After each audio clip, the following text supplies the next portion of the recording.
Hello everyone, welcome to my live stream. Today I am unboxing my December ArtSnacks box. I haven't opened it yet, it's still sealed. I'm saving it for this stream so that we'll all be surprised as to what's inside. I'm also going to do my ArtSnacks challenge during this stream, which is a little project where you create a little piece of art using only what's in this box. Plus, if you need, like, if it doesn't come with paper, you know, you can use some paper that didn't come in the box. But, got my little box cutter knife. Let's open this.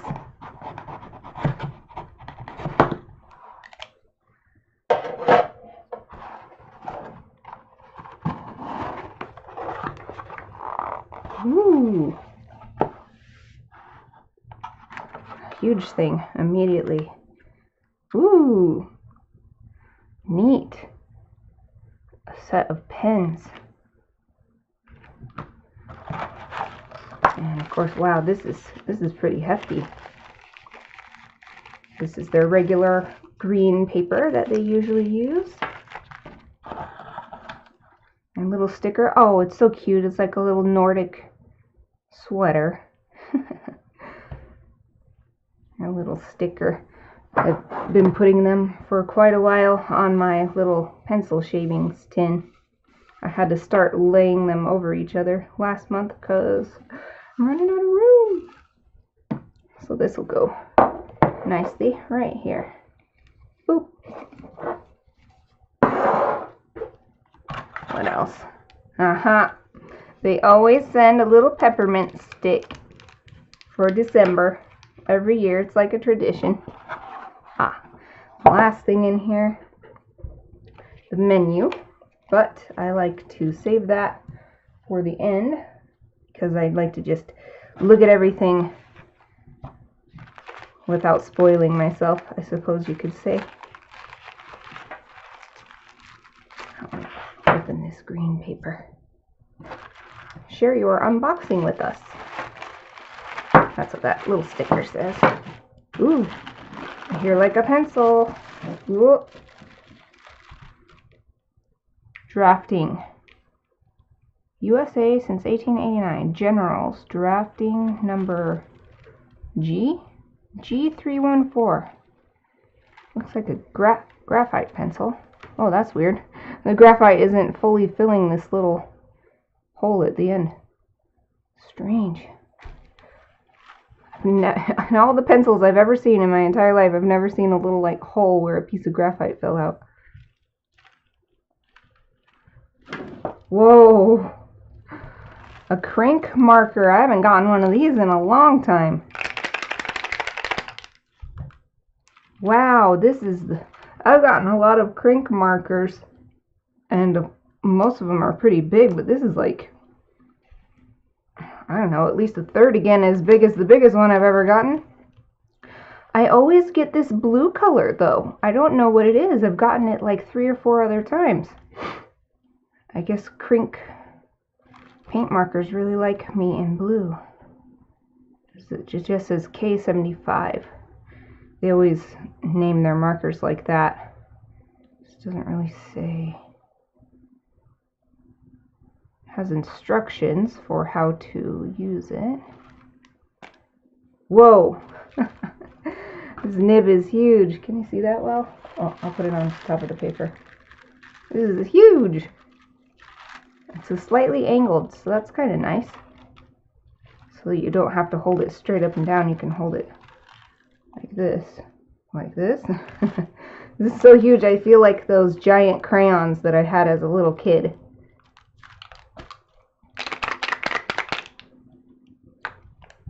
These are like legit paint markers that have the little shaky ball inside, just like a spray paint. The last thing in here, Furenosuke Tombow. Water-based pigment ink. Shikari. Brush pen. Green. Hard tip. Furenosuke.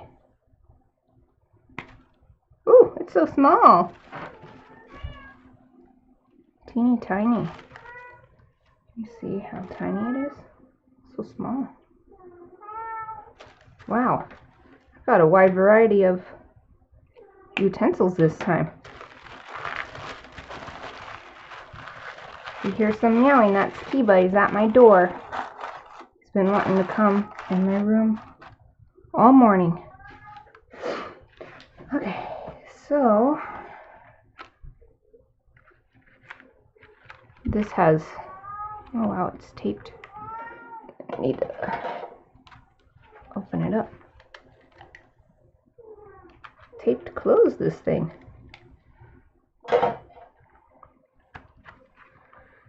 So, in essence, I got 7 tools. That is really awesome.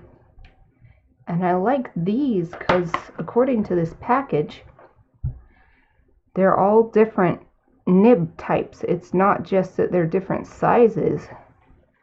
So here we have a, says B on there, so it's probably B for brush. And there's SB, so maybe it's super brush or something, or skinny brush, because it's longer and thinner than the brush next door. This one, SC, it's a chisel tip. I don't know what the S stands for. And then 1,5 bullet tip.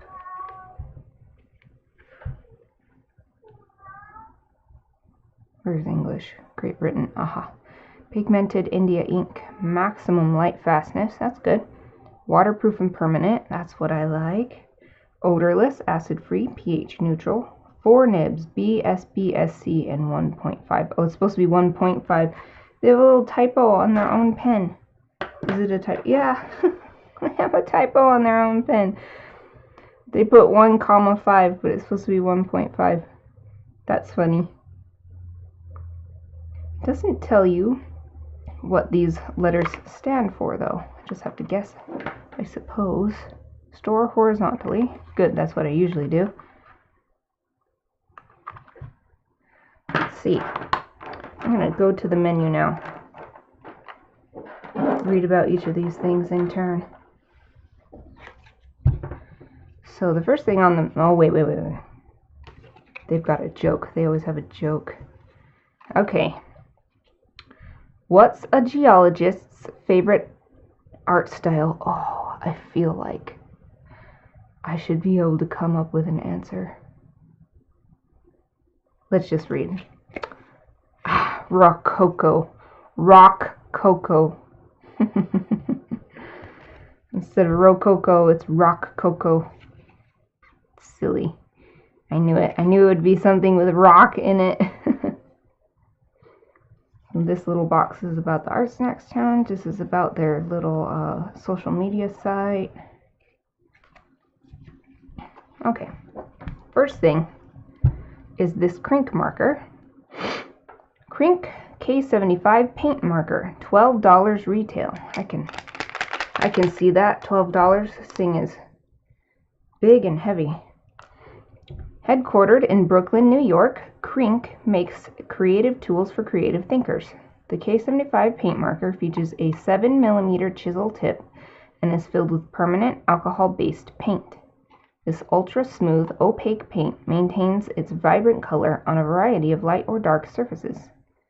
To use, shake well until thoroughly mixed, remove the cap, and press the nib down several times until saturated. So I'm going to have to prime this marker before I can actually create anything with it. Oh, that's nice. I like it when they have this. It might be hard to see, but there's a little nub on the side of this cap. I like it when I guess art supply makers do that, because it means that if it starts rolling, it stops. So that little nub stops it from rolling all the way off your desk. As long as you have the cap on. If you don't have the cap on, then you're kind of screwed. But looks like you can unscrew this too. I mean, maybe I shouldn't, but you can see the threads here for where the cap screws onto the body. This chisel is just, it's huge, 7mm. Okay, sky blue, that's definitely the color I almost always get, the colors I've gotten for Crink are black. I think I got a metallic silver once, or chrome, and then this blue color. That's all I ever get. Okay, I want to read what's actually on the body here. Highest quality inks and markers, New York City. Directions: with cap in place, shake well until thoroughly mixed. So keep the cap on when you're shaking it. Remove cap, press nib down several times until saturated. To re-ink, press down once. 22 milliliters. Alcohol-based paint is permanent and opaque. Excellent for use on glass, metal, coated paper, and painted surfaces. Yeah, glass and metal, almost all of their products work on unusual surfaces like that. 7mm chisel tip writes on most surfaces. Handmade in USA. For more information, visit crink.com. Prop 65 compliant, conforms to a flammable, may cause irritation. Keep away from children. Sky blue. Okay. I have a lot of blue in my ArtSnacks challenge. Next is this set of 4 pens. I guess I'll hold the pens. Hold the pens so everybody knows what I'm talking about. Yeah, they even had the typo on the top. On the cap. It says 1,5. So silly. Okay. Faber-Castell Pitt Artist Pens. Black set of 4. $13.25 retail. Staff favorite. Experience the unique combination of a modern, easy-to-use pen and traditional India ink with Faber-Castell Pitt Artist Pens. India ink is pigmented, very light fast, it can last over 25 years, and waterproof, making it a popular choice among artists everywhere. This set has all your drawing needs covered with 4 different nib styles. Oh, good, they explain. B for brush, SB for soft brush, SC for soft calligraphy, and even they did the 1,5. They replicated the typo. Or maybe the typo is on the back where it says 1.5 with a period. I'm so confused by this. Okay, bullet. So I just want to open them. So the brush and a brush tip. And then the soft brush. I can't wait to try these out. I hope that it really is softer to use. Soft brush. So you can kind of see, wow, this is like true to size, this picture. The box is showing exactly what you get. So it's slightly longer and thinner. Then was the soft calligraphy. This one's especially interesting because it looks like a chisel tip, but since it says soft, I'm hoping it's going to be flexible. That'll be really interesting to use. And then the 1,5 bullet tip. The bullet tip is kind of standard. It's great that this shows, the picture shows you exactly what it is. It's exactly the same size and everything as the real pens. Alright, so there's that. What's next? Tombow Hurenosuke. Just little crumbs on here. Okay. Not crumbs, but little pieces of brown paper from the box. Okay. Tombow Hurenosuke Colors Brush Pen. $3.49 retail. Wow, all this stuff is I don't want to say expensive as in a bad way, but with art supplies over the years, I've learned that buying the most expensive thing usually pays off. Like, it's worth it to invest. So seeing this stuff that's pricey actually makes me happy. Plus, it means I'm getting a really good deal out of my box. Okay, new product. The wait is finally over. The much-loved Tombow Hudenosuke hard-tip brush pen now comes in a variety of vibrant colors. A wonderful tool for both hand letterers and illustrators. Hey, that's me. This water-based pen features a firm brush nib that allows for an easy transition from thick to thin lines. I love brush pens. They're so great. This is so tiny though. It's just super tiny. It's smaller than even the smallest of these black pens. So the colors I'm going to be working with today is green and blue. They look pretty good together based on the packaging color, but it can look totally different on paper, so we'll see. Now, the last thing, General's Drafting Pencil, and it's spelled in the British way. 81 cents retail. We love a sturdy, well-rounded pencil, because it's round. The body is cylindrical. Made by family-owned General Pencil Company in Jersey City, New Jersey. The drafting, pronounced drafting, so that in case someone doesn't know the British spelling, that's funny. Pencil can be used for pretty much everything.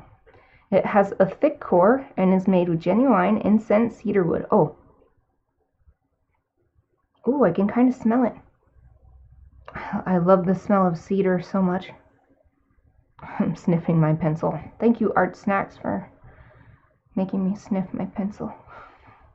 Okay, which ensures smooth sharpening and performance. The soft graphite delivers super dark marks. Wow. Yeah, that makes me realize that this doesn't have a hardness scale rating on it. Just have to remember that it's super dark. This little piece of there. There's like a little piece of cardboard that would not get off of me. Okay. Super dark marks, so you'll achieve beautiful dark to light gradations on any bright surface. Alright, there we go. All my tools. So, since I have this paint marker, I should probably use a thicker paper for my ArtSnacks challenge. Just trying to think. Because this marker is so big, I think I should go with a larger size paper than I usually do. Let me go rummage around in my paper drawer and see what I can find.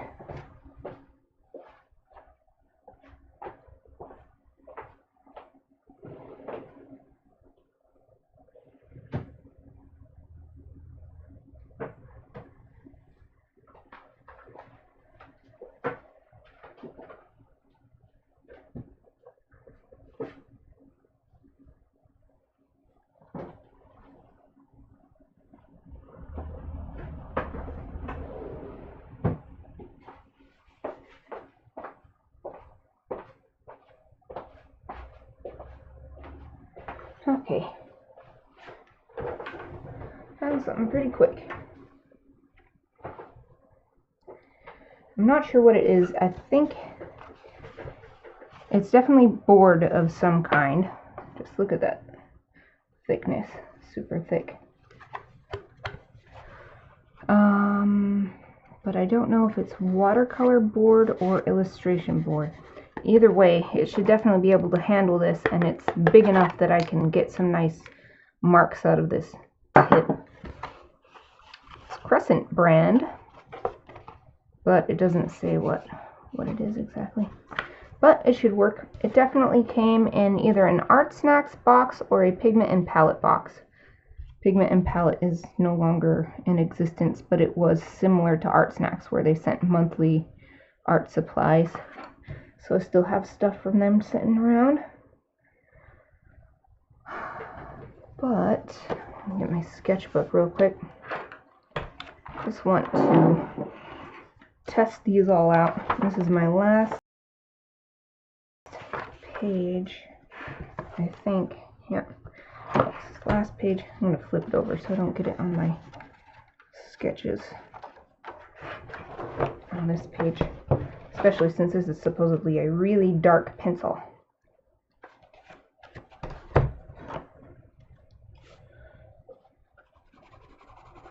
Oh yeah.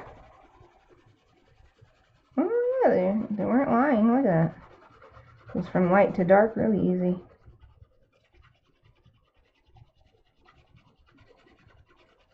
Lays down nice and smooth too.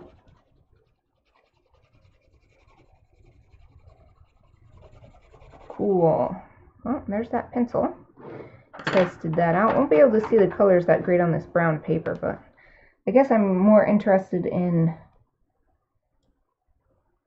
how it physically performs and not really what the color is like. Yeah, you can get a nice, really thick line or super thin.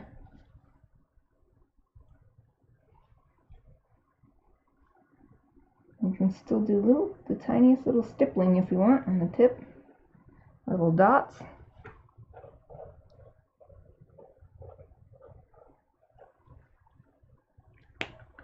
There's the green. Oh, let's try these different ones. I'm just going to call it 1.5 even though it says 1,5. 1.5 chisel.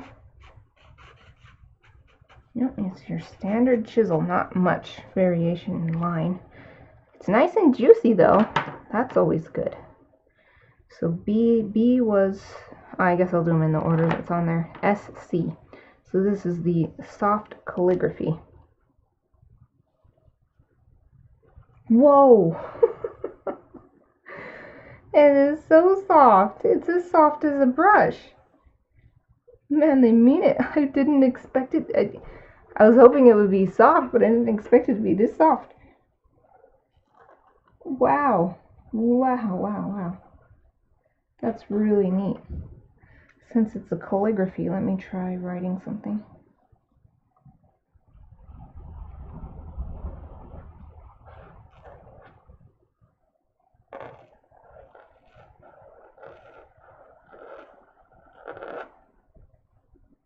It looks like I wrote hella.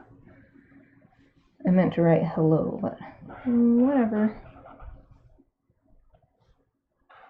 Wow, it really is. It's so soft that I'm afraid I'm gonna wreck it. I'm gonna write something else. I'm gonna write my name. Oh, I'll write Mika.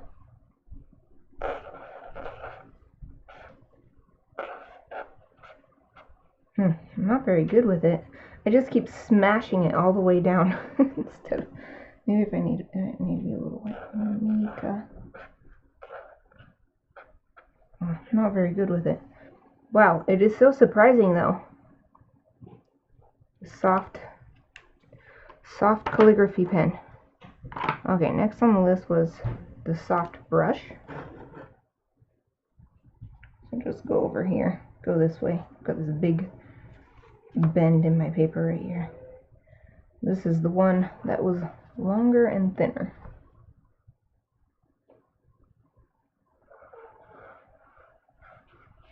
Ooh, this one is really nice. You get super thin marks, also extremely huge ones too. Look at that, giant. Just press it down on its side. Let me write Mika like this.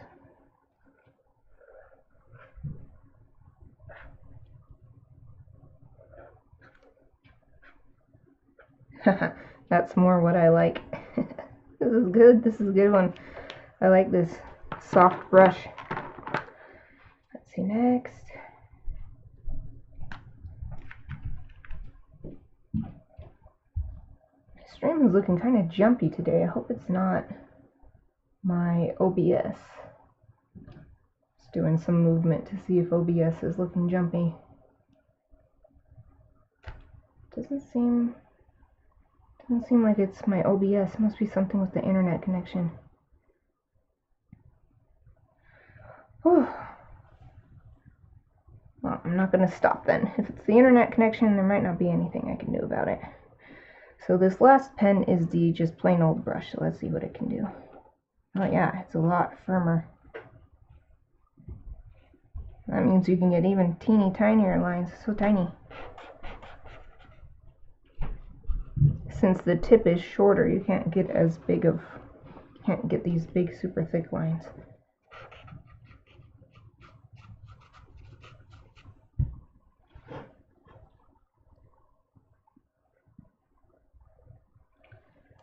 This one is good too. These are all good. They're all really juicy and good.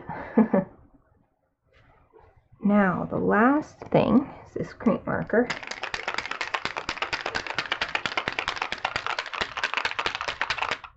Hopefully that's good enough. I'm shaking it like 3 or 4 times now. The cap flew off. I guess I didn't have it on good enough. Okay, now you have to pump it until, yeah, look at that. The ink is coming out into the nib. Can you tell? Goodbye, yellowish white tip. You will never be clean again. Yep, just that tiny little bit left. One more pump ought to do it. Oh, yep. Here came some paint. And it's all covered. And it's dripping a little bit. Well, I guess I should. Wow, that looks nice. Oh, it stinks though. Hoo-wee. If you're sensitive to smelly paints, then this is probably not the marker for you.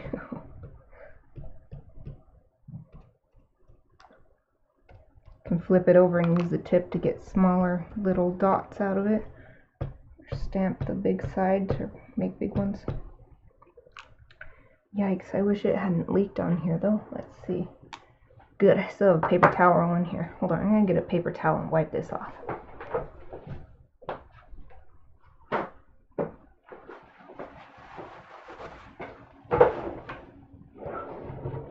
Sarah, welcome!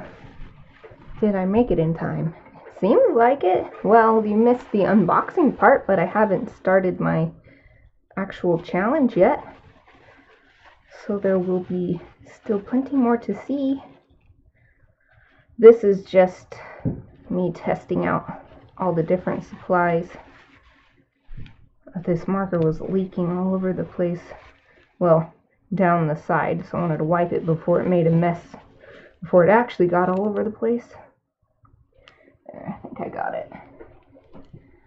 What is that blue thing? It's a paint marker.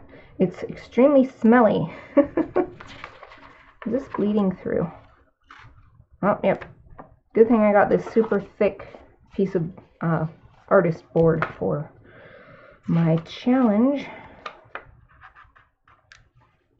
Because it's bleeding this much when I'm just swiping it. If I had done another layer right here, it probably would have come all the way onto the next page. Sounds messy. Well, it's less messy than regular paint, but priming it, gotta be careful apparently, priming it for its first use. I don't know if you made it in time, but this tip used to be clean and like yellowish, and then I had to pump it up and down, which pushes the nib in and out, and then that sucks the paint into the nib.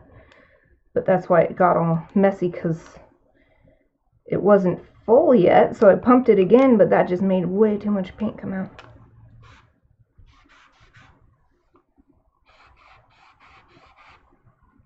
Yeah, you gotta pump it whenever it's not delivering enough paint. It's got a cool, like, brush-like effect. It has a, I guess, a dry brush effect. Oh, that's cool. That was the last of my supplies to test. I gotta be careful to put this cap all the way back on. When I was shaking it earlier, it just flew off. And now that it's primed, that's bad news, because then the paint has the chance to fly all over the place as you're shaking it. Okay, well, I'm done testing these. Now that I can see what I've got, I gotta think about how I'm going to use them. Them meaning all of these supplies in one piece. And since I have 4 different ink pens, I'd like to find a way to use them all individually so that they'll be able to have their own little time in the spotlight, I guess.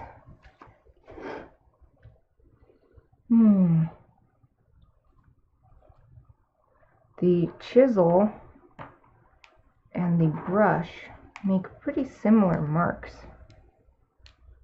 It's just that the chisel does not give you any, well, it gives you hardly any variation in line weight, so that's going to be really hard to differentiate them. But I'll still use them both, even if you can't tell in the end. I'm just going to set this on my stand over here so we can look at it. I gotta be careful. I haven't gotten any blue paint on me yet, but I've touched it in some dry parts. And then I'm like, uh-oh, because right next to the dry parts is still wet.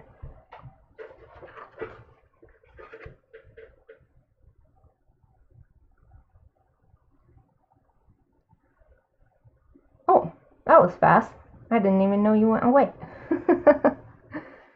You had to see when your first client is booked. Do you have some time then? Some time to hang out, stick around? Let's see this pencil. Blue and green. What should I draw? Blue and green. Luckily you're not wearing long sleeves. Well, technically I am, but I rolled them up because they were bugging me, so it's like, yay.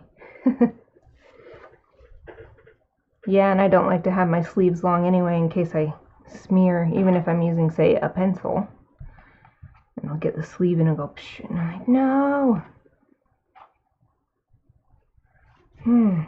Pencil, green, blue, and black ink. Wonder what would be good. Maybe I'll just do a simple scene with trees and some body of water like a lake or something. I wonder, I'm going to test something else. The cold arm curse of being an artist. Yep. That's why I always have my space heater in here, because I get so cold. Especially because when you're doing art, at least the way I do it, you're not really moving the rest of your body, so your body temperature just goes down. I don't want to draw on anything. Since this is alcohol-based paint, I imagine I can use this on top of it, but I want to test it to see if it works alright or if it gets clumpy or just looks crappy or something.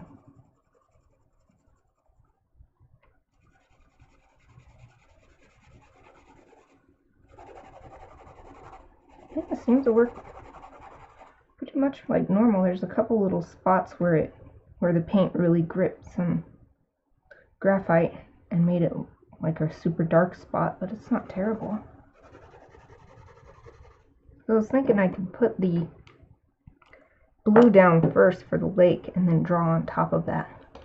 Is this still wet? I'm afraid to touch it. It's so shiny, I think it might still be wet. Okay, put that back on my stand.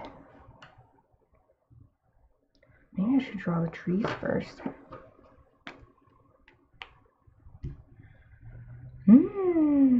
Just thinking.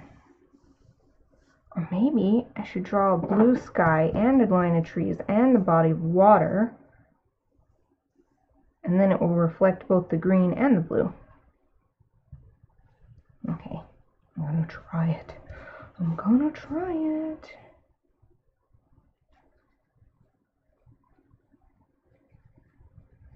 I'm just gonna do a really rough style. Obviously not looking at any reference images or anything.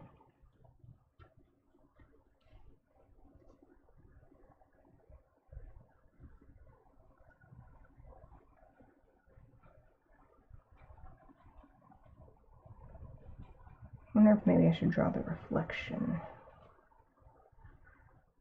as I'm drawing. But I want the reflection to be more rough to show that the water is kind of messing it up.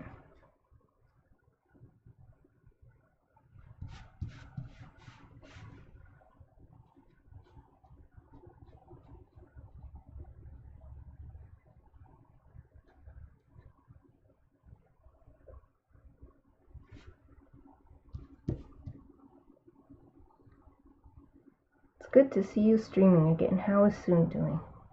Well, I'm glad that you said that, because I felt really good today just getting my stream started. I was like, wow, I missed this. Like, I thought that in my head. I really missed this. I didn't realize how much I would miss it, having to skip last week. As for Soon, he's doing much better. He got so instantly better after the last vet visit that my theory now is that he needed time more than anything to recover. But after that battery of tests we did, like pretty much every test, they actually had a package that included all these different tests to try and figure out what was wrong, why he was still sick for so long. And they found a protein deficiency. They found other things too, but those were explained by, all his symptoms. Like, his symptoms could have caused those results. But this protein deficiency didn't seem like the same thing. It seemed like maybe it was the reason why his illness lasted so long, because he's gotten in this wheat cat litter before, wheat-based cat litter, but he's never stayed this sick after eating it, so that's why we were concerned and took him to the vet and stuff. And having some underlying illness would also explain why he's always had this, like, he wouldn't actually throw up most of the time, but he'd eat really fast and then he'd have well, this is gonna be gross, but he'd have verps and he'd keep them down, and he's just always had that, so it would explain that as well. So for the next month he has to take this medication and be on what the vet called a hypoallergenic diet. It's a special prescription food. And then in a month we're gonna have to do this test again, and then she'll be able to tell whether it's a chronic illness that we're gonna need to start treating for the rest of his life, or if it was just a acute thing and we don't really have to worry about it anymore, except for maybe keep him on a different diet or something like that. But we had to first get him better, and he got right away got better, and he hasn't thrown up again since. I'm so happy, because I know he was miserable having to throw up so much, and I was miserable having to clean it up all the time. We had to wash the couch cushion covers and everything, and it just really wore on me. I was feeling really miserable myself in a different kind of way. But yesterday he was so much better that he got his bacon-scented ball that he loves. We got him for his birthday one year, and he got it and whined at me to play with him and everything. That's how I knew it was 100% again.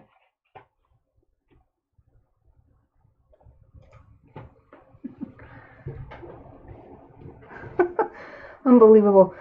Twitch wouldn't want to allow the word doggy because it could have sexual connotations. I understand that, but come on. It's an innocent word that people have corrupted.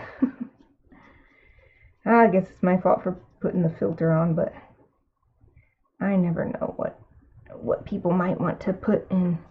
Well, it's allowed now. That's so silly. At least I'm happy that no one has posted anything so far that the Twitch filter has filtered.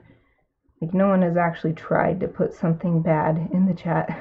It's been more like, filter, you're a little too, just a tiniest bit too aggressive.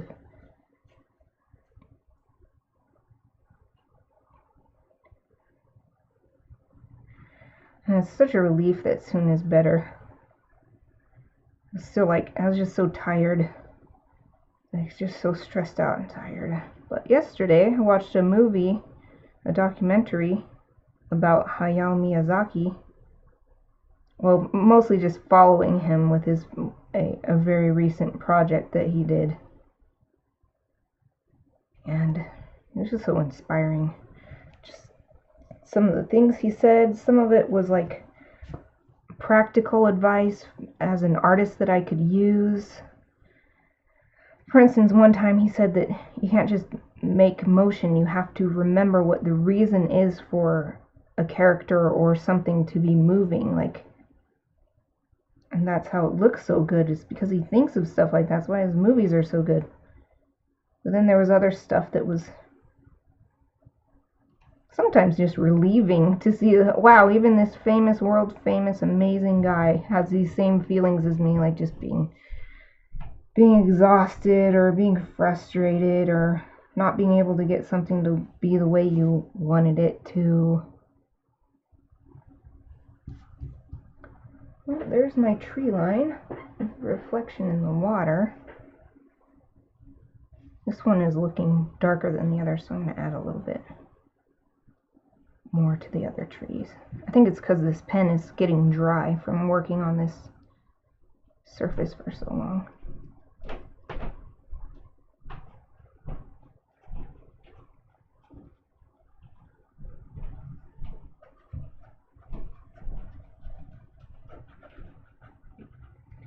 Yeah, it's starting to get dried up. It's like it needs a break. Hang in there, pen. We'll be pretty much done with you after this. This one needs to be taller.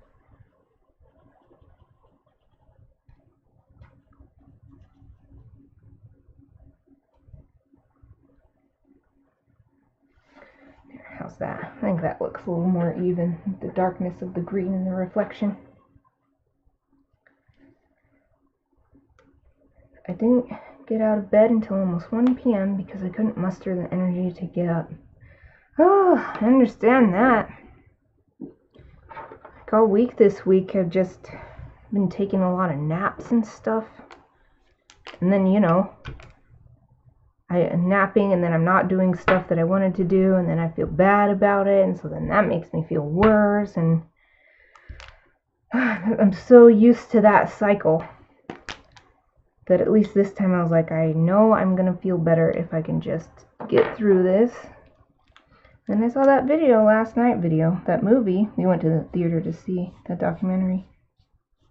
I really did feel a lot better. Just really inspired. In fact, I got all day yesterday I'd been thinking of a book idea that I want to do. And it just made me think of it again. And that was like the third or fourth time I'd just been pondering it. So when I got home, I got out my writing ideas notebook that I've had for years and started writing down everything I thought of. So I was just so inspired and just felt so good to be reinvigorated. So then I was really excited for today and working with these art snacks and seeing what I got.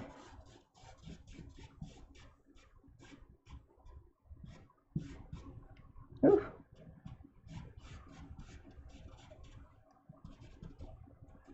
I don't want this to cover up the green too much, so I'm just going to kind of mess around a little bit.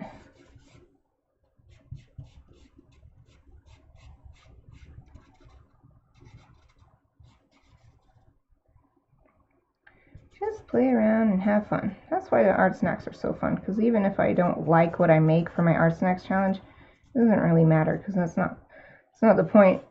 It's just to experiment. That's the whole point. Experiment with something new. It's just refreshing.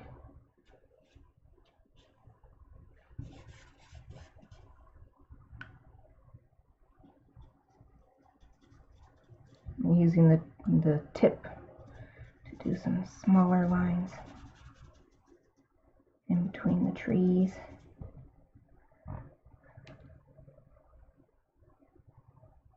My to-do list isn't getting done. Same here, we in the same boat. Except today. Today I'm feeling really good. Today I am doing this. I got an Etsy order out. That's the one thing.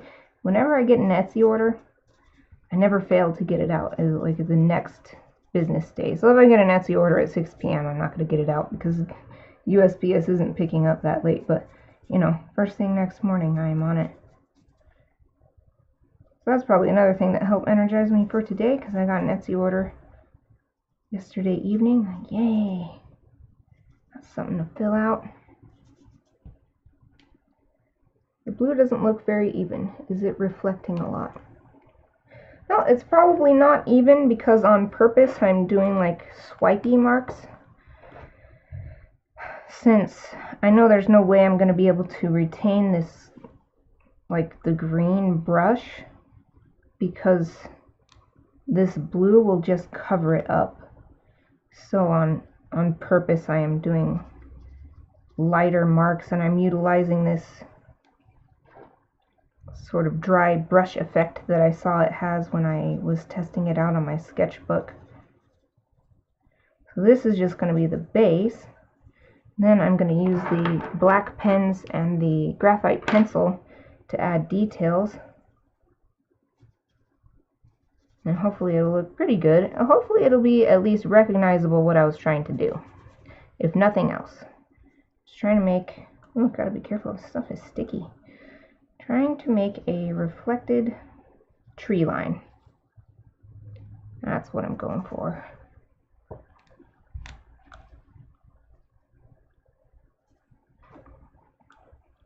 It is reflecting just a little bit though. Like you can see right here. I can't get it to do it. Oh, there, see? But hopefully that will dry and go away. If not, oh well, that's the way it is. I'm gonna get another paper towel. There's paint right there, and I don't like that, because then I'll put it on and it'll be right where my finger goes next time.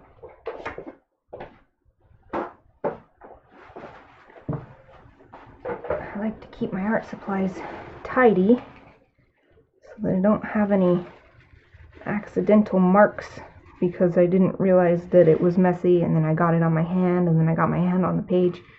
I have done that before, and I still do it sometimes, even being careful. I can't stop it. There. We're done with this. So done with these. Now, should I use graphite or should I use pens? And I've got 4 different pens.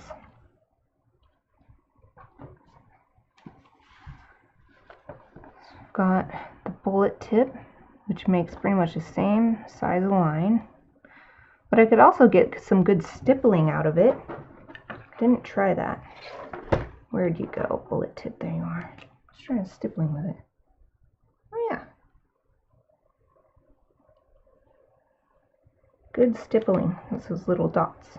So maybe that's what I can use it for, to help it stand out from its brethren here. This soft calligraphy is like a simpler version of the soft brush in the effects that you can get. And there's a regular brush. Yeah, I think the shininess does not go away. It just dries like that if you put it on too thick. This blue paint.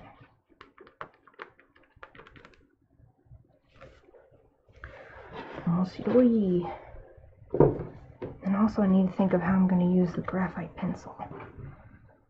Should I use the graphite first or after?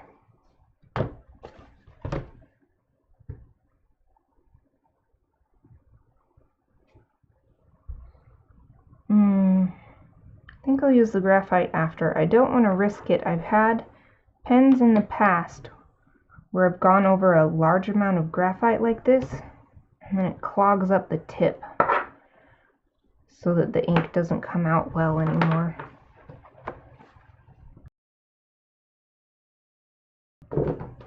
So this will be the last thing I use. What am I going to use it for though?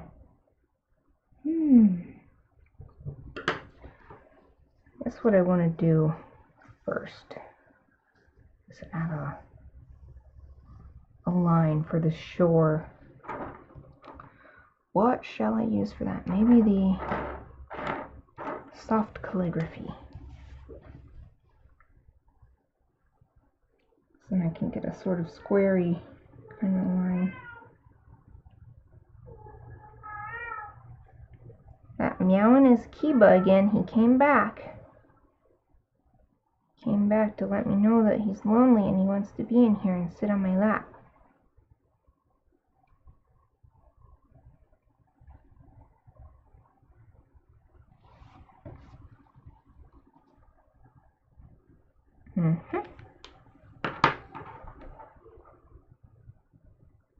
Now, I'll use the brush.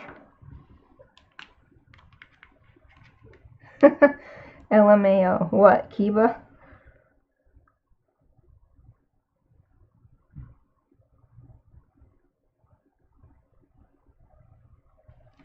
Draw tree trunks for these.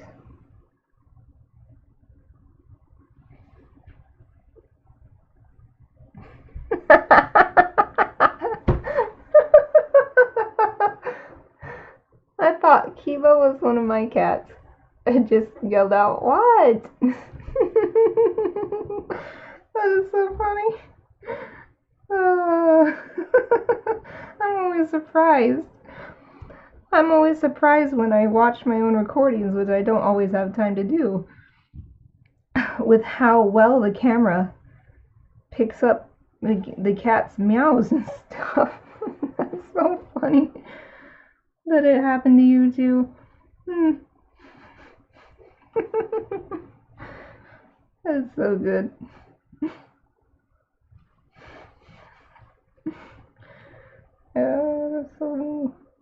That's so amusing. That darn little Kiba. He just likes to hang out with me all day. All he really wants to do is sit in my lap. But I can't work with him in my lap. For one, he makes my back hurt having him in my lap. I don't know how that works, but it happens. Then for two, his little furs get all over my art. And I don't like that at all. Especially with something like this, it's kind of sticky. The fur would stick to it.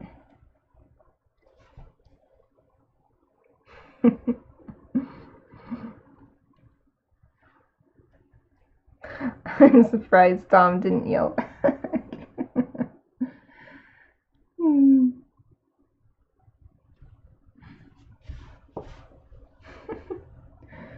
That is so funny. I cannot be amused by that for a while. That little Kiba. He's always doing stuff to amuse me. He's a silly, strange little cat. And he's really cute and sweet. And sometimes dangerous.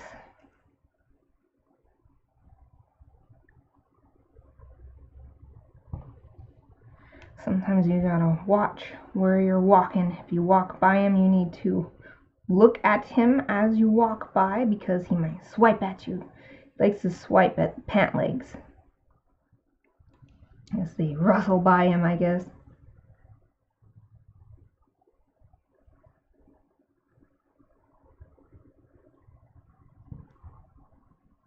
But he only does it with people that he's comfortable with. If there's a stranger over, he runs away and hides for dear life.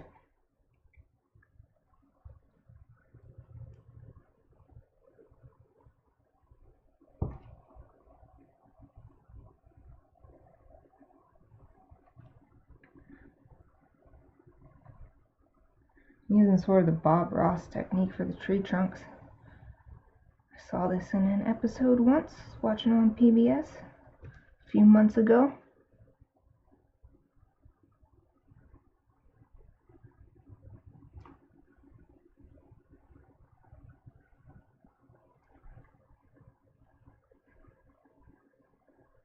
It's cool that the techniques he teaches can be used in other media aside from oil paint, which is his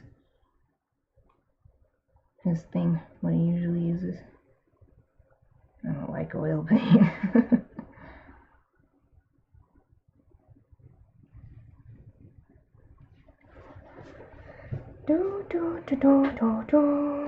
That's pretty good, but they don't have only tree trunks. I should do some little branches. I gotta try to get them to match in the reflection.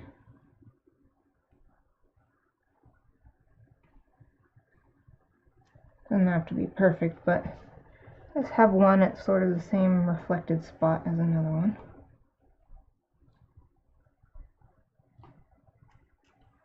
I'll put two on this side. Ooh, I like it.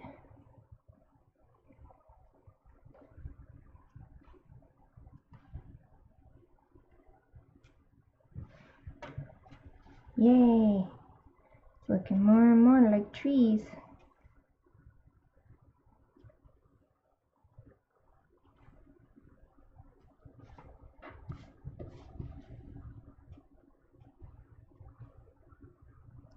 After this, I still have two more black ink pens to utilize.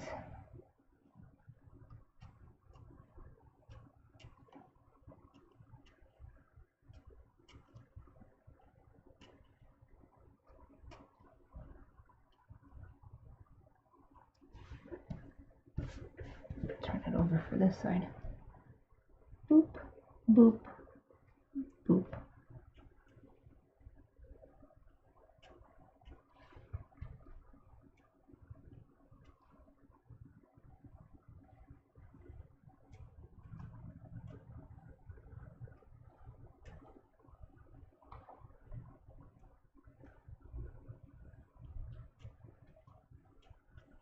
Oh, two more. I'm trying to make these look kind of random. But trees also grow in a set sort of way, so I don't want it to be too random.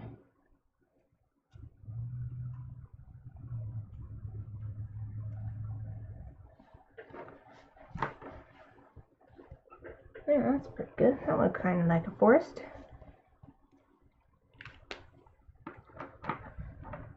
So I have used the soft calligraphy and the brush. I'll use this chisel tip to do a little stippling at the base of the trees. And it'll look kind of like little brush growing at the edge of this lake. Or something. It'll look like some sort of something.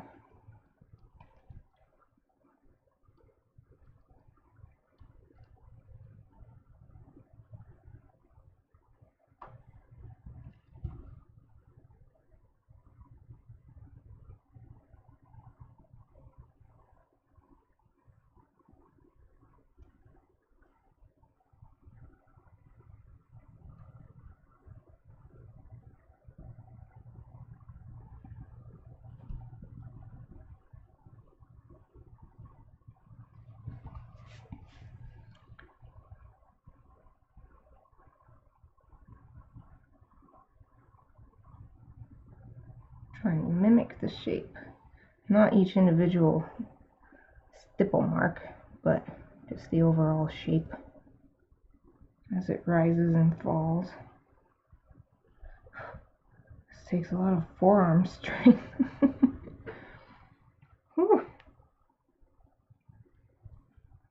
Release my muscle real quick. Dang. And there are people who make entire drawings with stippling so that when you step back, it's like a portrait, a realistic portrait and stuff like that. It's really amazing. It would be like a huge 18 by 24 inch piece, just all stippling.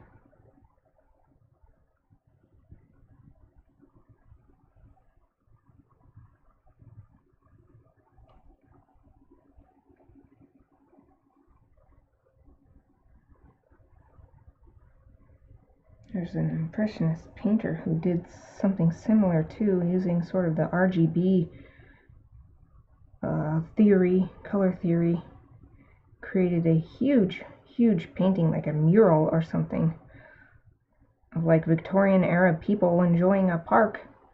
And it's all done with colored dots, so that each dot is just one color, but when you step back, your eye puts it all together.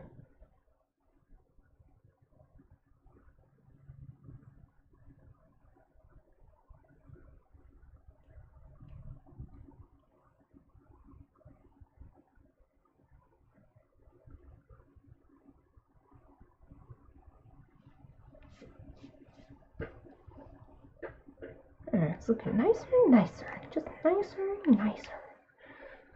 So the last one is the soft brush. This one I really liked because you could get some super thick marks out of it, but I'm not sure where I should use that.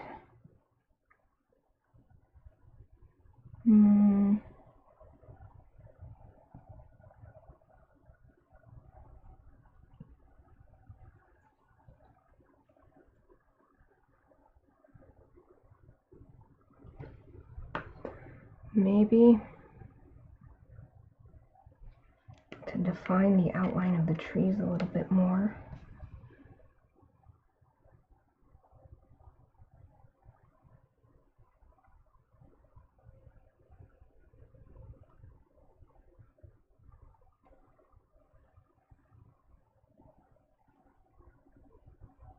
Show there's something behind these trees other than just sky.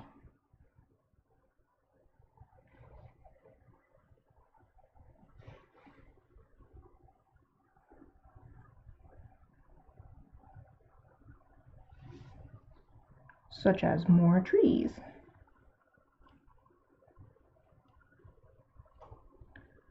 Gotta hold it straight up and down so I can get the little tiny lines just as easily as getting the big ones.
You shake your pens when you're thinking.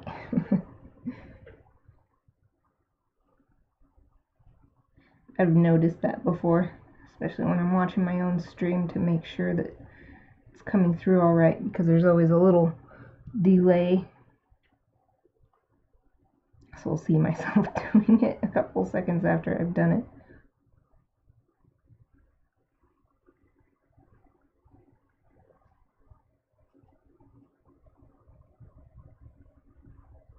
Maybe it's because my hands want to keep moving and making, but my mind isn't ready to commit yet.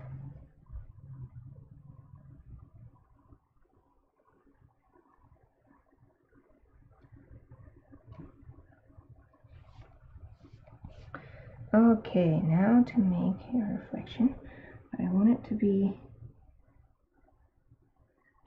even thinner than the top part, because I want it to show that there's ripples in the water here. So by leaving some white marks, well, they're not marks, leaving the white of the page between the marks kind of works as a reflection. Since I don't have any white to work with out of these jewels,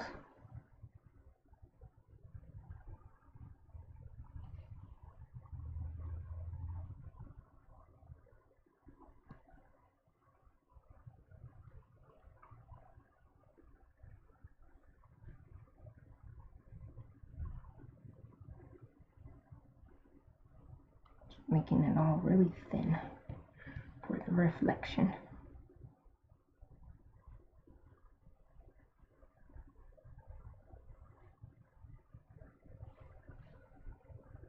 also moving it around a little bit more to show that the light is being distorted by the motion on the water. So the reflection is not exactly like what's up top.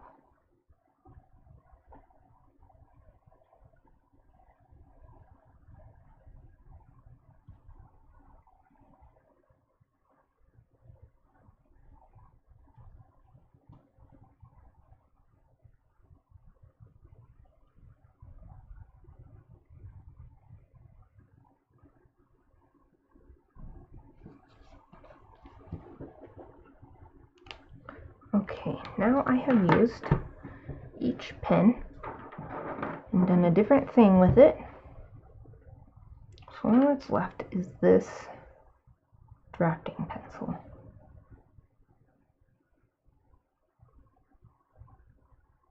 Not sure exactly how I should use it. I suppose I could add some shadow to the bottom of the trees here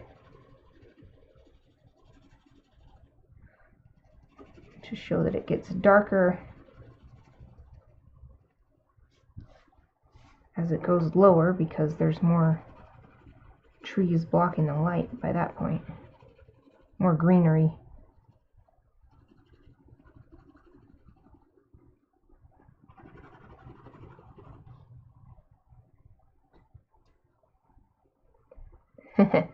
Sometimes water will be eerily still though, and it is almost a perfect reflection. That's true.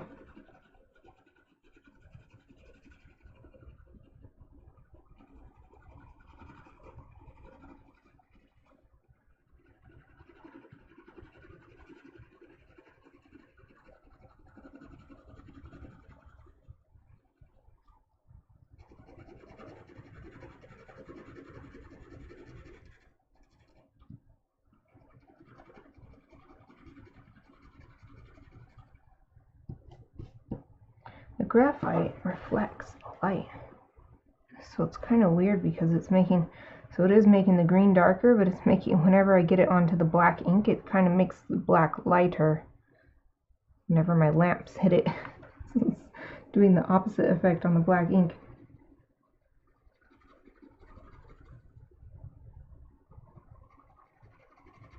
And it's okay though, this is just a big experiment.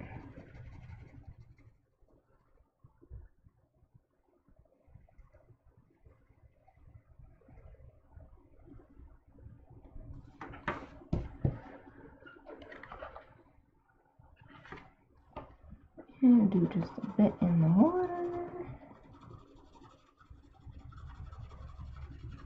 Not too much though, because I don't want to obscure all the reflective waves that I've kept in here.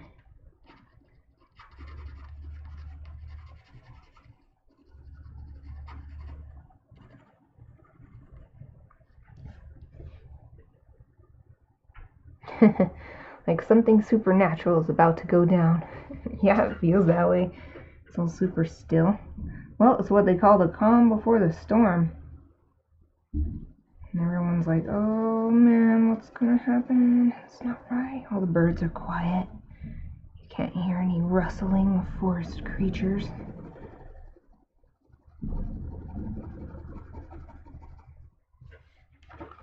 This really does get nice and dark. It's too bad that, I mean, that's just graphite, but how it reflects. I have to pick it up because right here I just see the reflected light. I can't see how dark the graphite has gotten.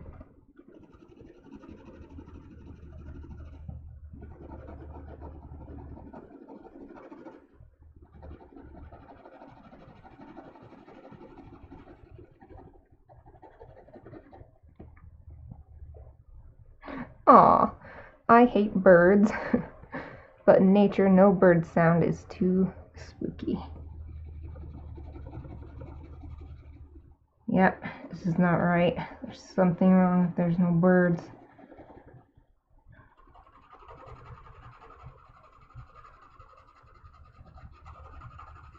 Why do you hate birds? I feel like you've said that before.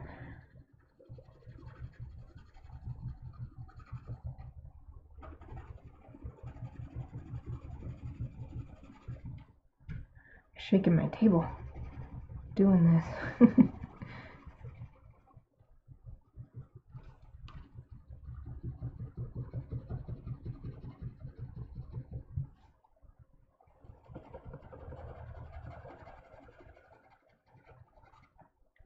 I really like the look of the graphite on this green. I think it looks really nice.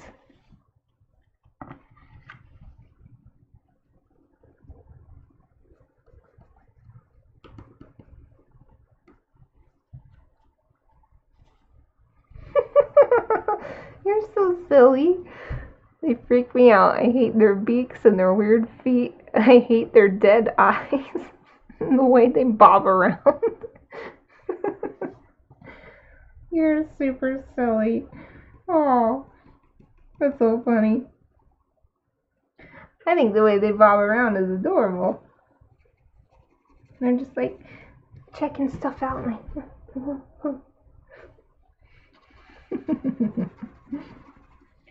okay, I'll try to remember that.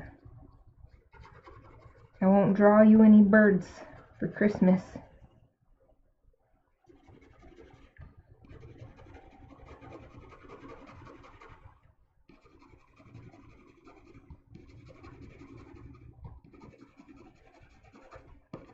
Making the reflection a little darker right at the shoreline.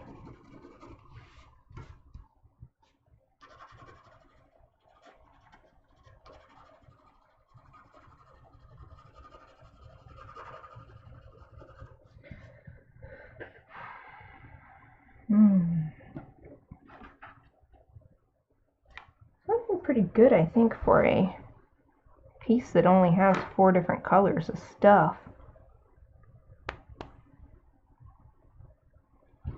Maybe I will just use this. I kind of want to sharpen it. I need my sharpener. Hold on a second.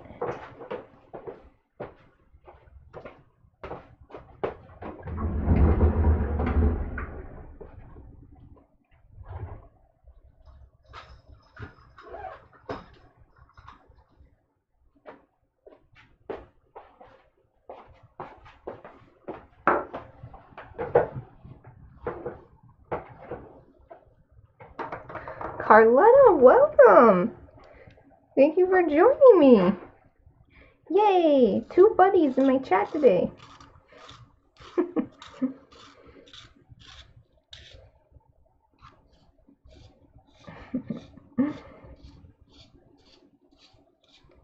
Sarah, hating on the birds. On the little birdies. Sharpen up a bit. Now, I think I'm just going to add some lines to show ripples in the water.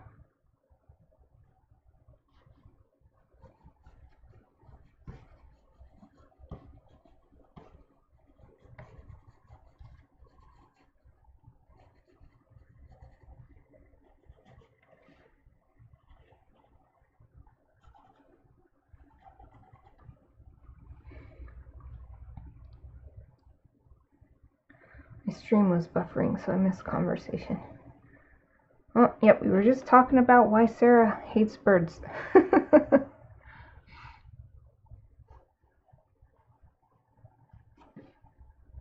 How are you all? I am great. I am much better today than I've been feeling all week. Thank you for asking. How are you doing? Haven't seen you on Facebook in a few days, I feel. Though that darn Facebook always picks and chooses what I get to see, so it'll be like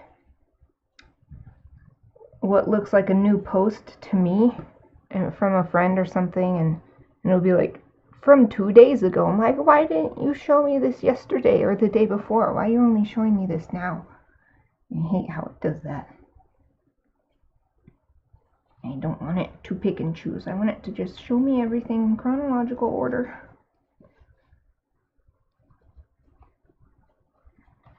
I wouldn't even mind all the ads in between if it would just do that.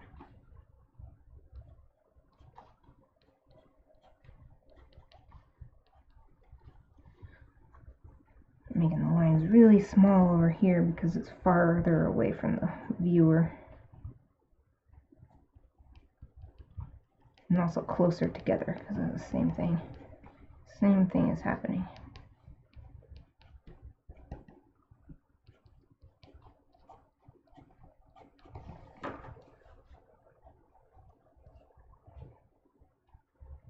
Oh yay, you got your postcard too! You're welcome! Was yours intact? Sarah's came with a big scratch right on the main character, guess you could say. I know that's a risk of sending postcards because, you know, I've sent so many postcards and received so many postcards that sometimes that happens, but so disappointing when it does. Let me get that big. I was thinking, I wonder if it's because the system is running even more than usual because of all the holiday cards or something. But it's just all a big mechanical thing, so I don't know if that would actually explain why. Maybe it was just bad luck.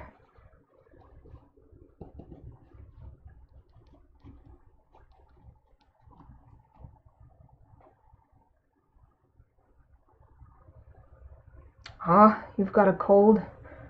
Get well soon. Make sure you rest as much as you can. Ugh, hate having colds. I'm lucky. So it's like a good thing and a bad thing that I'm not around people all that much. I don't get sick nearly as often as I used to. So I don't have to deal with horrible colds. Hope you're able to take some time off and just drink hot tea and soup and sleep. Maybe watch TV.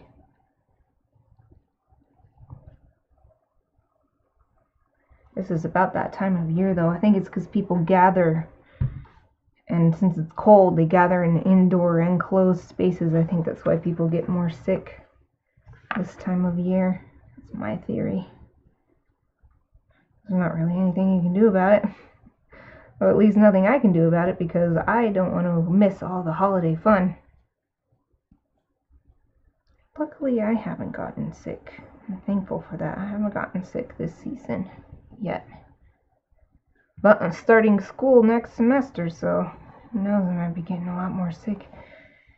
Got all the germs all over the desks and door handles and... oh well. Sometimes postcard edges get chunked up, but not normally the center. Yeah, it's true. The worst one I ever got, at least I could smooth it back out. But Sarah, I think it was a postcard from you. It somehow tore a big strip, like rolled it back, like, and I had to go like this and smooth it back down. I can't remember if it was on the front or the back, but I was like, wow, this poor postcard. It was amazing that it was still attached, just barely, so I could put it back down, and that was really intense.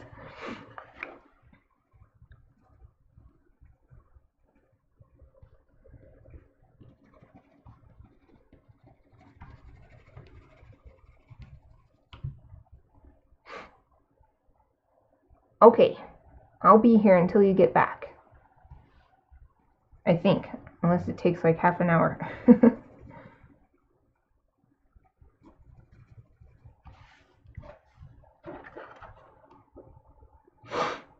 I feel like the graphite on the bottom isn't really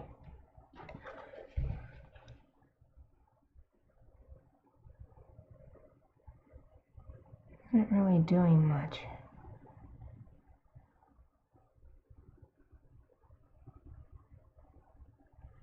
Maybe it's kind of like there's so much black ink here. Okay, I have an idea.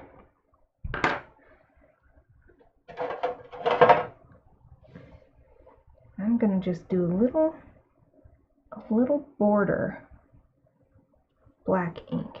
So what should I use? Bullet?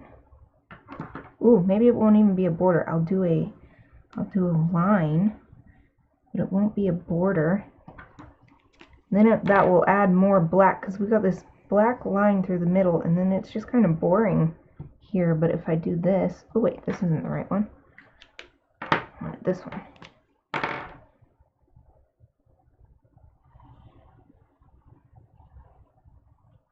I always have to be careful of my thumb when I'm doing a line, because sometimes I hold it and my thumb is out a little too far and it goes boop. I'm like, no, that's not what I wanted. Do another one. I'll do 2 lines.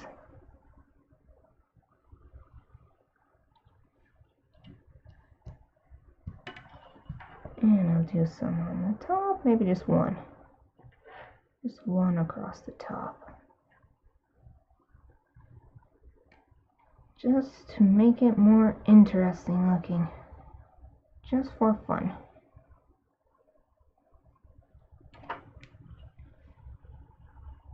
This one seems too far apart. I'm going to add another one. In fact, stop right there. I'm not going to do it all the way down. I'll do another one right here. Just to there. Now this side.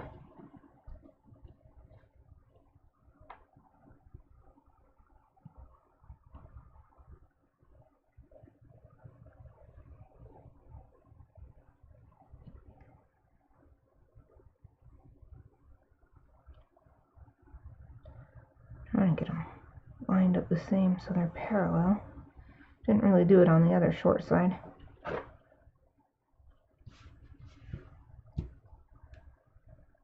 Ooh, I really like that. I really like that framed effect. Okay, bottom. Do the bottom.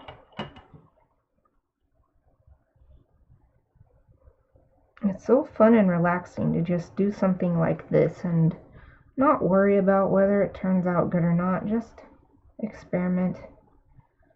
And then maybe later I can use these techniques in a piece that's a little more serious.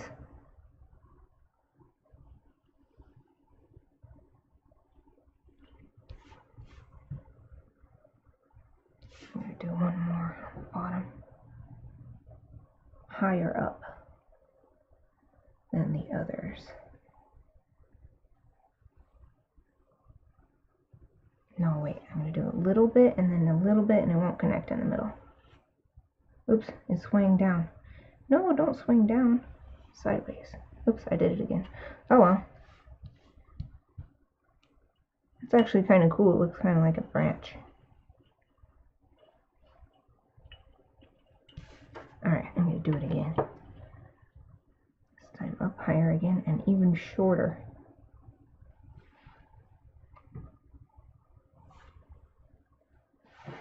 I see.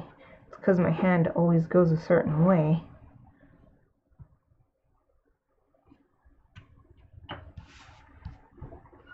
Neat. I like it.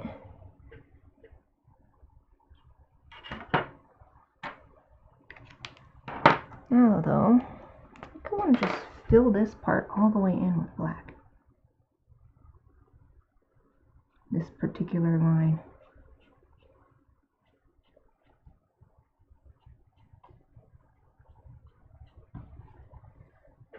Welcome back! Did the 4G come up for you?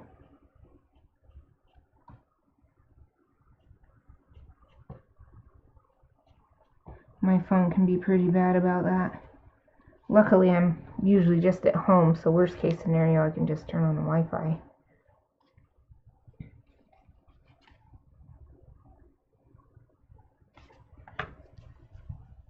But if I'm away from home, and sometimes I can't do anything, and it especially sucks because I play Pokemon Go, so I'm like, oh, connect, come on, there's no Wi-Fi.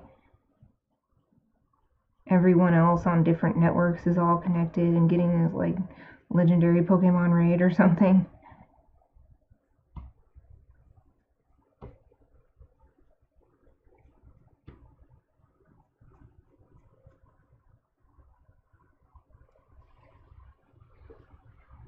Oh good, I'm glad you got your 4G working.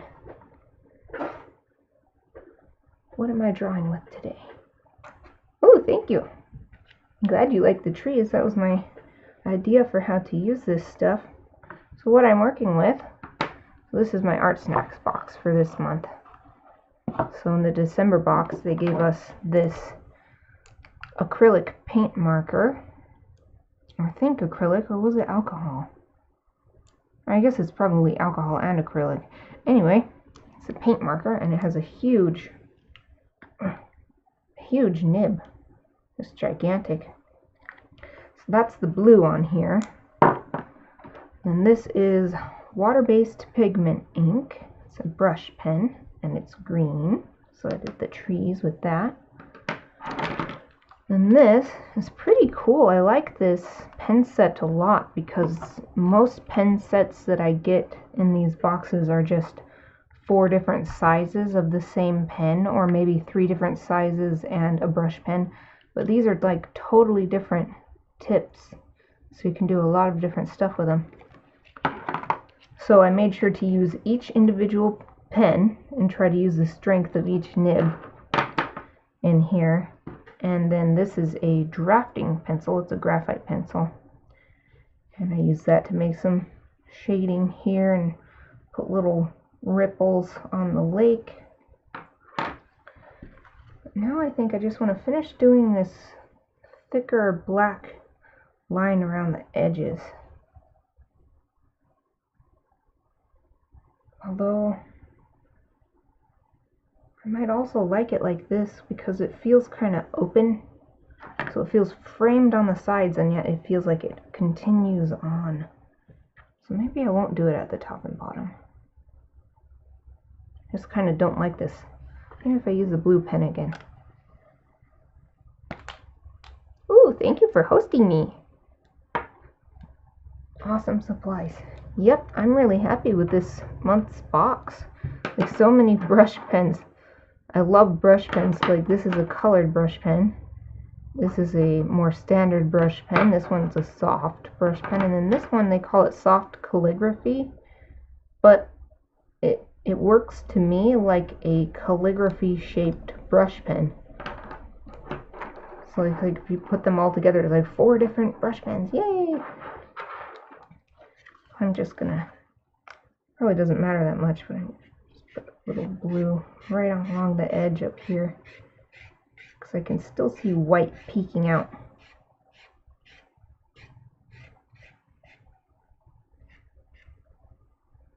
Oh, that's so much better. A little bit at the bottom too.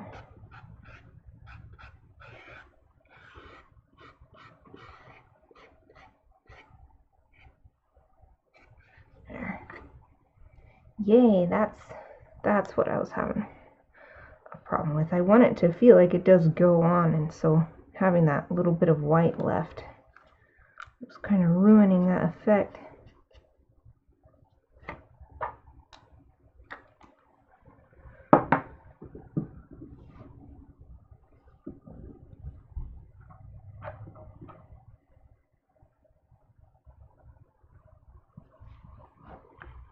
Just looking it over to see if there's anything else I can do.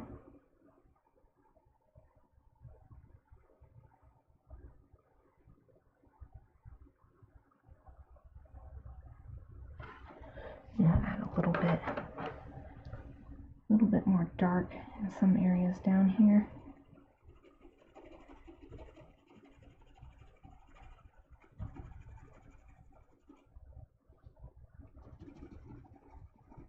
It's hard to tell if it's getting dark enough because the graphite is shiny. The light shines on it.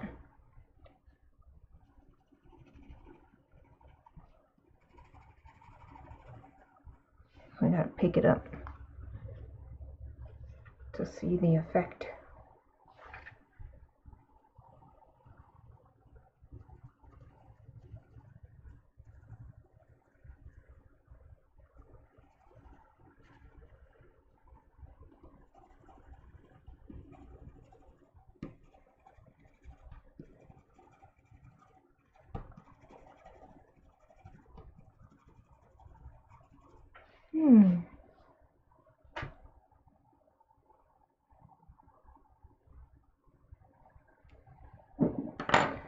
what was my tiniest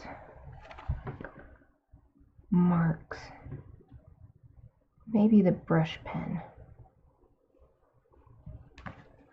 I'm going to do a little bit more details on the edge of the trees. Or maybe on the inside too.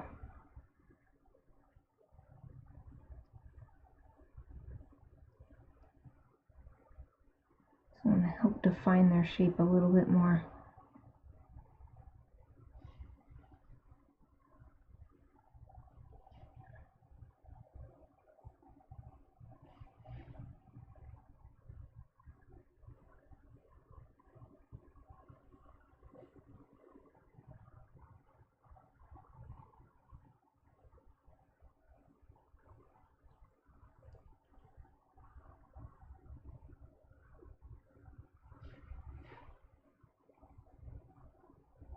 They're just looking a little flat. Help make them look a little bit more 3D.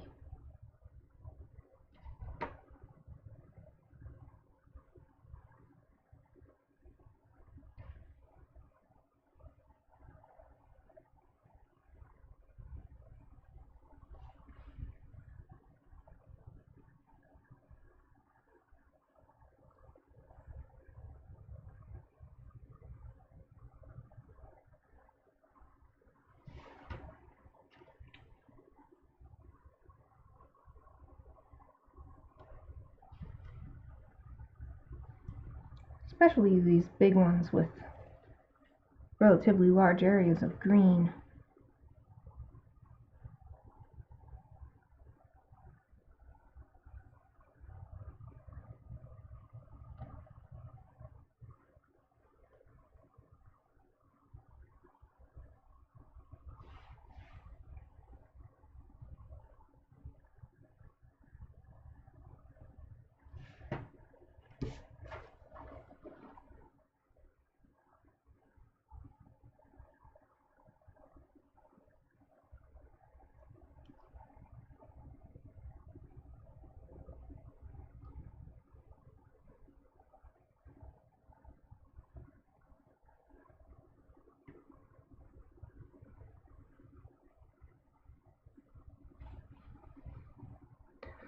Still being more loose with the strokes down on the reflection side.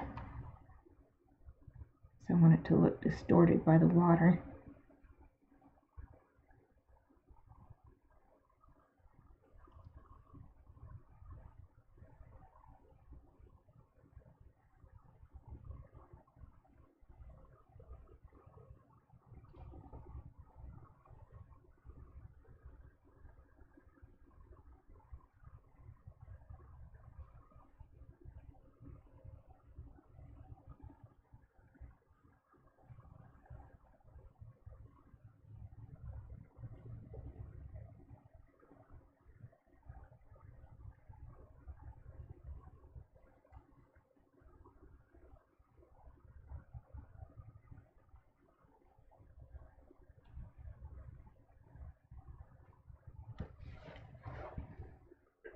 Oh, this part.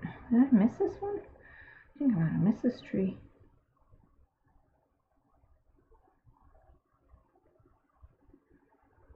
As I flipped it over, it became obvious it was underdone compared to its neighbors.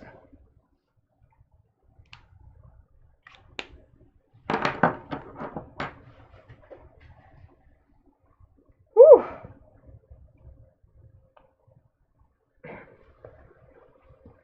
This would make a cool postcard. Oh, thank you. Glad you think so. Probably helps that it's already postcard shaped. In fact, this is probably 4 by 6 inches, which is, I think, the standard postcard size. Yeah, 4 by 6. Yep.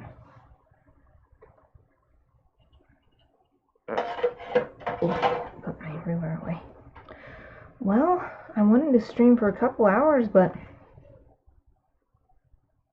I don't think there's anything more I can add to this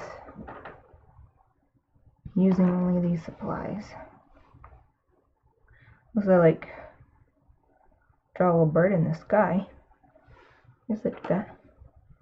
A little eagle. You can barely tell. We'll pretend it's a bald eagle. This is always so excited for me when I see a bald eagle going through the forest and mountains around here. There, look at it. Boop. Probably lives in one of these trees. There. Add a little something. Do the tiniest little line underneath as if it's shadow. There. Oh, I should sign this.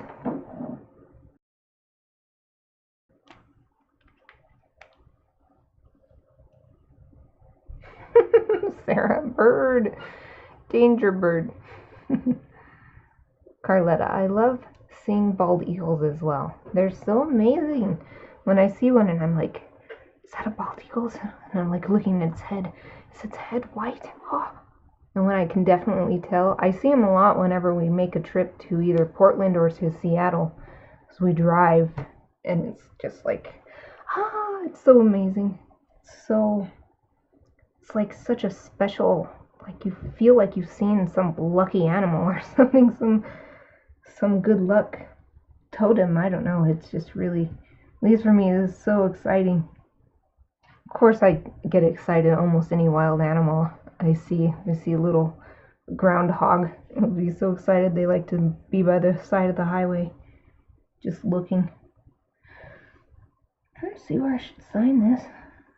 Sign it. I'll just sign it down here. Ooh. 2018. This is my last ArtSnacks challenge of the year.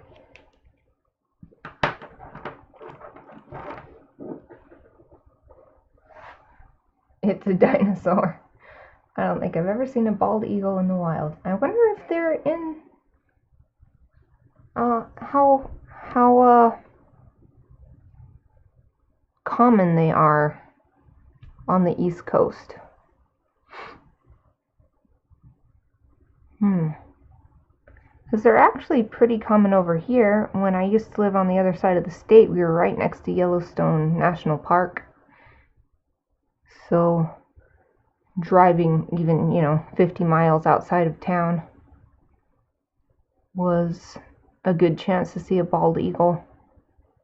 And then, of course, as you go to Washington, they've got those huge trees in Portland, too. Those giant trees that they love to make their nests in.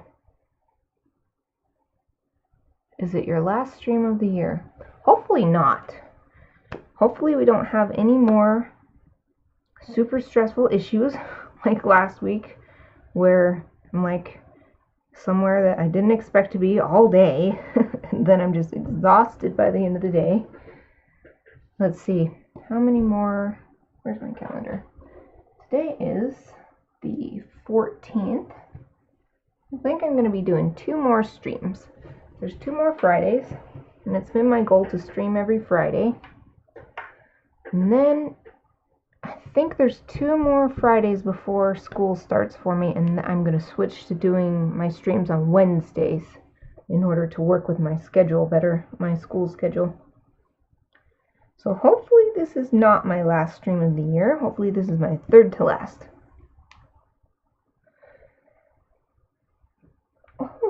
Just stretching.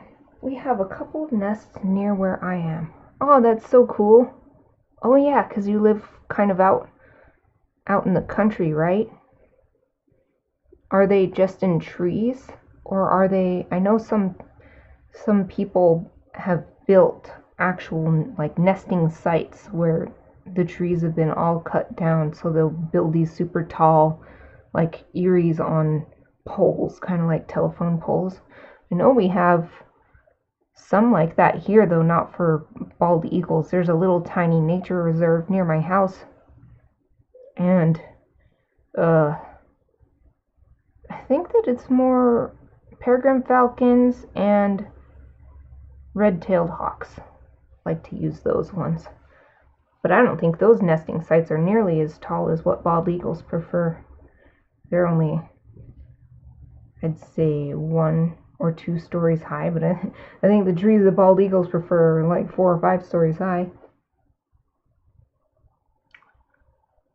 Sarah, I hope you'll have time next year with classes for me to send random supplies.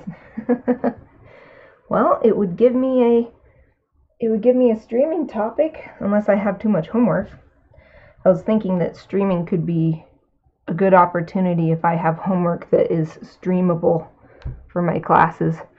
But I don't know if I will, because even though I have a pretty big workspace in the drawing and painting classes in university, they usually want you to use the huge 18 by 24 paper, which is bigger than what my camera catches on my table here.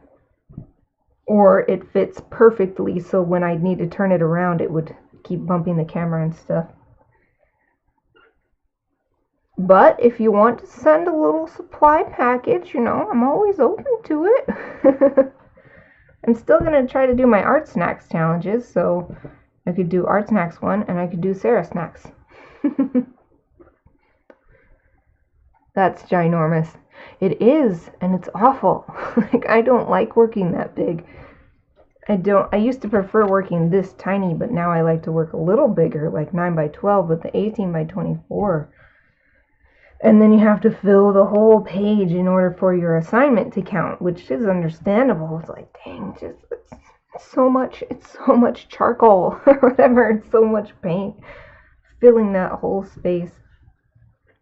But it is good practice, and it's good to use the different muscles, and also it's just good for me personally, because since I don't usually work that big, it's just a different mental exercise and get different ideas and do things that I wouldn't do in a smaller format. I think I've got one class that's going to be like that next semester, because I've got one actual art class, and that is the Drawing 2 class. So that's definitely going to want the huge paper. Then the only other actual like art class I have is the illustration course, and so that actually has a different class number. So there's like the art 212 or whatever, but then the illustration is different. I think it's like illustration something. I could be wrong though. Maybe it's still art. But the other classes I'm taking, I've got 2 Japanese language classes and a creative writing class. There's 3 creative writing classes for my degree, and one of them is poetry, so it's the like 201 class. So I just started with that one because it was number 1. Like they've never heard of negative space. Oh, don't you worry. They've heard of it and they'll make you use it. I've done an assignment in a drawing class before where you had to cover the whole page in charcoal, and then planning with the negative space rather than the positive space, create a piece. So it's like forcing you to think backwards and take away instead of add. Like the whole process is totally backwards for most art. So it's a really big mental challenge more than anything else. Just figuring out, it's almost like the logistics of how do I make what I want happen when I have to work totally opposite. It's really hard and it can be stressful, but I do think it's good. It's good just to get that experience, even if you never create another piece like that, if you never use that technique again. It still is good to challenge yourself with something different and do something that someone else is expecting of you, I guess. It's just like, it's totally different. It's good to think in different ways, and then that expands your thinking when you're working just for yourself. Have you used the creative prompt book I sent you again? For writing? You bet I have. I even have it right here. It was actually pretty, it was a lot like an assignment, because you have to use, So, I mean, you sent this to me, so you know. You know how it works, but... So, like, there's the... I don't even know if I did this. Did I do it? Oh, I did. I forgot what I wrote. So, it says, write the story, and then it has the main prompt. A strange request at a piano bar. So obviously you're supposed to write a story that matches this, so that this describes the story you've written. But then include the following in your story, and you have to include these words or ideas. Because I think for some of these that's what I did. I used the idea rather than just the specific word. So it has, so think of this, a strange request at a piano bar, and then you have to use these in it. Carnival, apple, sprained, juvenile, controversy, mask, what's that? Oxidation, strange request at a piano bar, oxidation, twirl, awkward, and sassafras. That probably goes with the bar part. And then the final challenge, at least for me, I wanted to get it all done in the space provided. So, meeting this requirement, including all of these, and also writing a teeny tiny micro story that fits in there. And I did it. It took me a few days. I wrote the date I started, 29 August, and then the date I finished, 5 September, so it took me a few days. I haven't done another one since, but I think it's because September was right around the time I started getting really busy with holiday stuff, and my anniversary was in September, and then there's so many birthdays this month in December, including yours, Sarah. Glad I got your birthday done early. Got that out of the way. I still have one more birthday I just can't make art for birthdays. It's too much. Because I'm making the Christmas present art, and then I've made all my illustrations to just keep making work for my portfolio. Whew, so busy. And it's always been this way for me around the holiday season. Always been a lot of birthdays, always been a lot of presents I want to make or buy. Who goes to a piano bar? Only one page isn't really enough space. Yikes. Yeah, it was really tough, but it was good because it makes you think. It makes you think hard, and it helps me with something that's always been a problem, whether speaking or writing, which is being just going on and on and on and on. It helped me compact my ideas and condense them down so that it fit, so that I got all the stuff in and I got the story in, and it actually was a narrative of something happening, not just, a bunch of random words that fill up the page. And yeah, I wrote a bunch of sentences, not that it makes sense. I'm a babbler. We're in the same boat then. Sometimes I'll be talking to people I know, and they will get tired of me still explaining, and sometimes they'll either just interrupt me, which is super annoying, or I'll see their eyes glaze over, and I'm like, I gotta wrap this up. Come on, brain, come on. Oh boy. I think I better end though. It's only 10 minutes until my time limit anyway. I haven't actually been creating any art. Finished this a little while ago. It was so nice to chat with you, though. I love being able to talk to someone. I think I'm getting more and more used to chatting with someone where the other parties are typing and I'm talking. Because it is sometimes,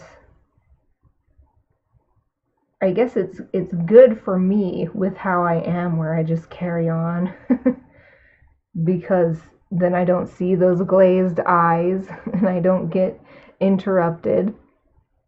But then sometimes I'll forget to look at the chat log and I'm like, oh, they replied to something I said, but by now I forgot what I said. Okay, I'm doing it again. I'm babbling. Okay, taking my glasses off. I'm done. I'm done with my stream today. Thank you for watching.